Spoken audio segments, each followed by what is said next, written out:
Hey guys, welcome back to today's channel. Today we have not just one, but we have 3 Rengoku from Demon Slayer Kimetsu no Yaiba.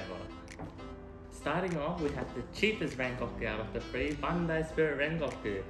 So it's a no scale, I think, and you can pair it with Akaza, which is really nice. So let's dive into it.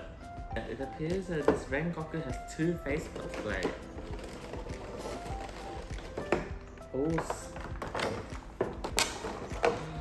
Here we go.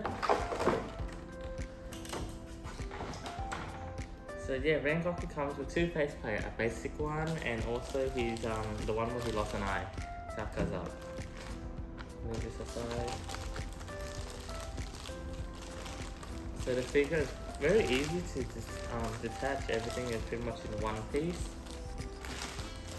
Oh, and it's actually really pretty. The flame is very well done. It feels cheap, but it's very well done. But you can't really see, like, it feels cheap, but it doesn't look cheap, if that makes sense.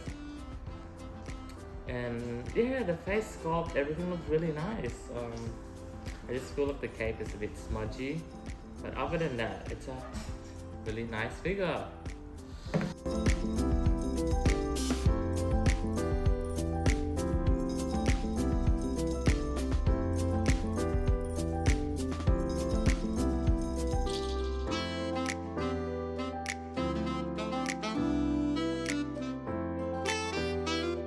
Up next we have Kotobukiya Rengoku, the next cheapest one out of the 3, well, the middle point.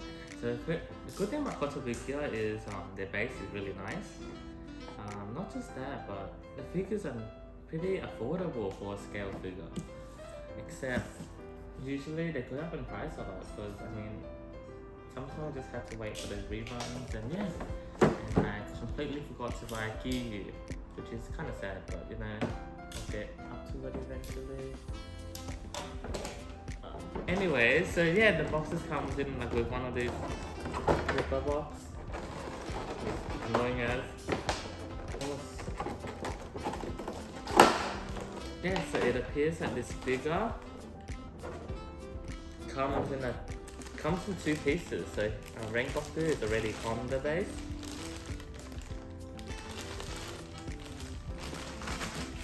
And his sword is separate.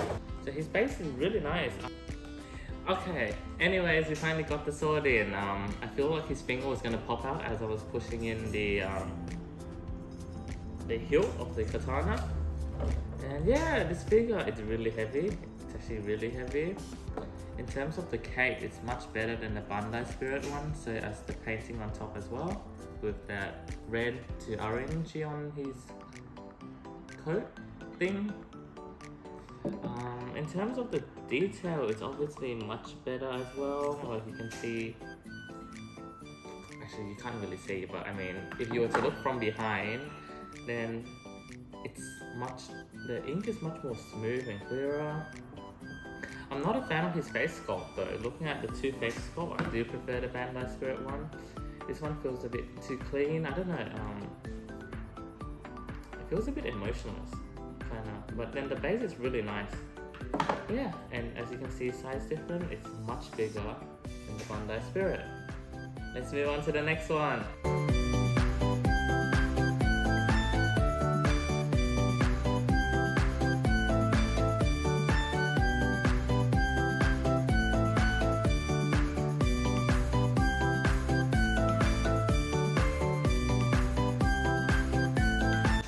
Finally, we have MegaHouse Gem Rengoku. So this is probably my favorite one. The scale is probably going to be a bit smaller than Kotobukiya just because MegaHouse tend to do no scale. But yeah, let's get into it.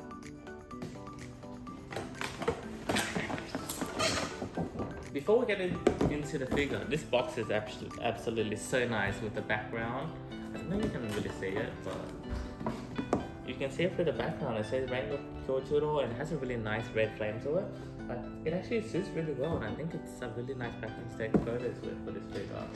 And yeah, the good thing about MegaHouse is they tend to take really nice photos, and I don't know, the way they decorate the box feels very nice and premium. So yeah, I guess one annoying thing about unboxing figures is getting them out of these annoying plastic thing. Okay, seems like that Rengoku is sculpted in a few separate parts. So we have the figure itself here. Oh, it's look at the figure itself at first glance. It's actually, I don't know.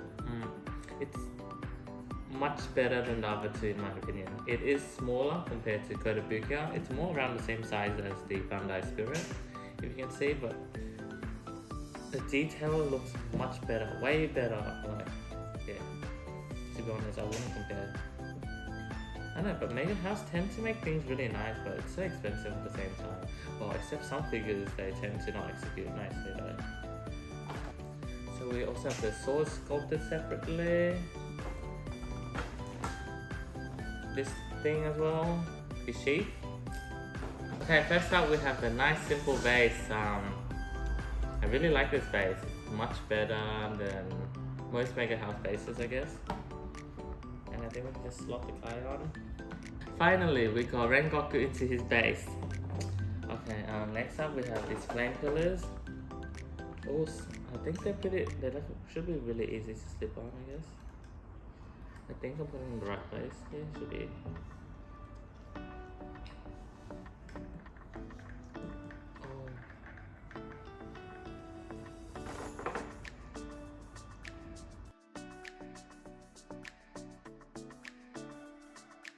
There we have it, MegaHouse Rengoku in the house. Okay, so with the flame, so the flame from the back is touching his cape, so then you might end up smudging some paint off it over time. I mean, or while you're putting it in, but otherwise the figure itself is really nice. It's very detailed. I don't know, this one makes Rengoku look much more manly and cooler compared to the other two. But in terms of the height, it's much smaller than Kotobukiya, and it's much lighter as well. The assembling is not too bad. I think because everything fits in really well, it's a bit tight to get in at first, but it's pretty stable piece if you look at it. But yeah. If you guys enjoyed this video, make sure to leave a thumbs up or subscribe. Feel free to leave a comment below on who you want me to unbox next, who you want to see next, or I mean, if you guys like Rengoku. And yeah, otherwise, I'll see you next time. Thank you.